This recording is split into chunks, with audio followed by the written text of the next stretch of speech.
आता हेल्थची निगडीत काही गोष्टी आहेत. जर तुम्हाला नियमित काही औषधोपचार गोळ्या सुरू असतील तर त्या कंपल्सरी आधार कार्डाचा त्या गोळ्या औषधोपचार आणि प्रिस्क्रिप्शन जे दिलेलं असतं ते प्रिस्क्रिप्शनचे चिठ्ठी असते हे पहिल्यांदा बॅगमध्ये टाका.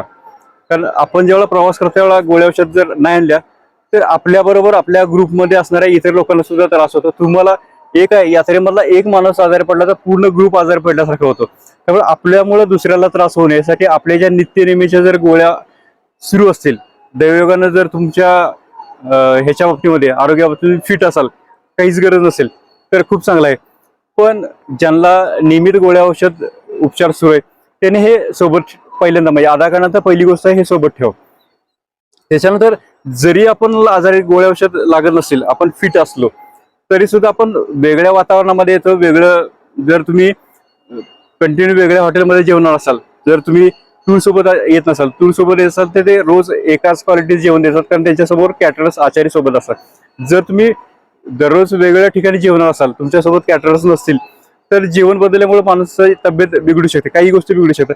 त्यामुळं आपल्या पोटाच्या विकाराच्या त्यानंतर सर्दी असेल, खोकला असेल किंवा डोकेदुखी असेल, डोकेदुखी ही इथल्या भागामध्ये कॉमन येणारी समस्या आहे किंवा उलटी मळमळ अशा प्रकारे आपण जेव्हा उंचावर जातो मोस्टली यमुनोत्री आणि केदारधामला जेव्हा केदारनाथाच्या दर्शनाला जेव्हा वर जातो आपण तर साधारणपणे ठराविक उंचीनंतर गेल्यानंतर ऑक्सिजनचं प्रमाण कमी होतं आणि तिथं मग कंटिन्यू दम लागतो. बऱ्याचचं डोकं दुखतं, काही जणांना मळमळ होते, काही जणांना उलटीचा सुद्धा त्रास होतो. त्यामुळं ह्या लागणाऱ्या गोळ्या आहेत तुमच्या डॉक्टरच्या फॅमिली डॉक्टरच्या सल्ल्याने घ्या.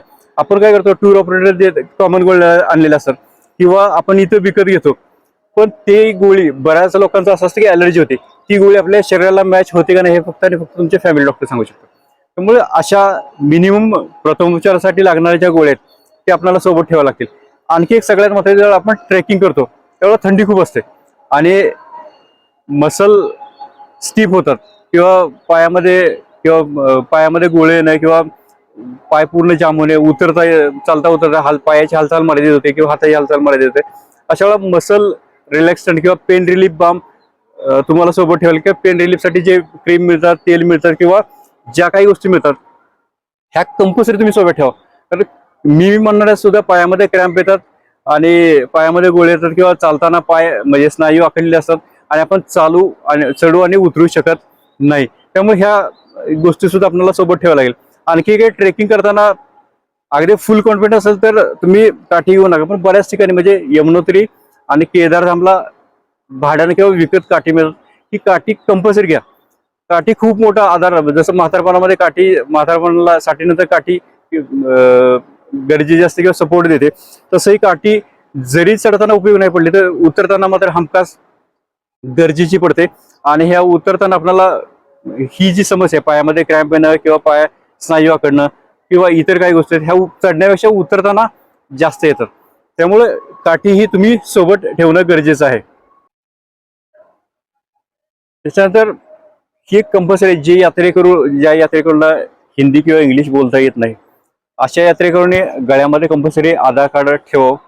आधार कार्डामध्ये आपल्या टूर ऑपरेटर किंवा सहप्रवासी असतील, सहयात्रेकर असतील, यांचा नंबर, आपला नंबर, पत्ता, नाव हे सगळं आणि फोटो सगळं असं असणारं आधार कार्ड आपल्या ओळखपत्र आपल्या जसं आयडेंटिटी कार्ड असतं असं आयडेंटिटी कार्ड कंपल्सरी गळ्यात ठेवा. जर आपण यात्रेमध्ये कुठे चुकलो, हरवलो किंवा आपले सहप्रवासी पुढे गेले किंवा मागे राहिले आणि आपल्याला नंतर नक्की कुठे जायचंय हे समजेना झालं तर ह्या नंबरवर तुमचा मोबाईल आहे जर फोन लावला, कधी कधी काय होतं बऱ्याच मंडळीला फोन लावायला सुद्धा येत नाही, अशी पण मंडळी खूप सामान्य लोक यात्रेला येतात कारण हे धार्मिक यात्रा आहे. त्यामुळं अशा मंडळींची गैरसोय होऊ नये. मोबाईल नंबर कसा काढायचा, फोन कसा लावायचा, त्यावेळेला जर आपल्या आयडेंटिटी कार्डमध्ये तुमचा स्वतःचा नंबर आणि तुमच्या सहप्रवाशाचा नंबर असेल किंवा टूर ऑपरेटरचा नंबर असेल तर इझिली कोणी कॉन्टॅक्ट करून देऊन तुम्हाला तिथे पण पोहोचण्यासाठी खूप उपयोगी ठरतात. अन्यथा तुम्ही जर चुकला तर नक्की शोधायचं कुठं, खूप गर्दी असते आणि त्या यात्रेमध्ये टेंट असतात, गर्दी असते,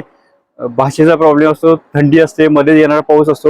या सगळ्या अडथळ्यामध्ये जाताना आपण जर चुकलो तर शोधणाऱ्याला आणि तुम्हाला खूप अडचण येऊ शकते. तुमच्या गळ्यामध्ये कंपल्सरी तुमचं ओळखपत्र ठेवा आणि मोबाईल नंबर आणि मोबाईल ह्या गोष्टी सुद्धा तुम्हाला सोबत ठेवाव्या लागतील.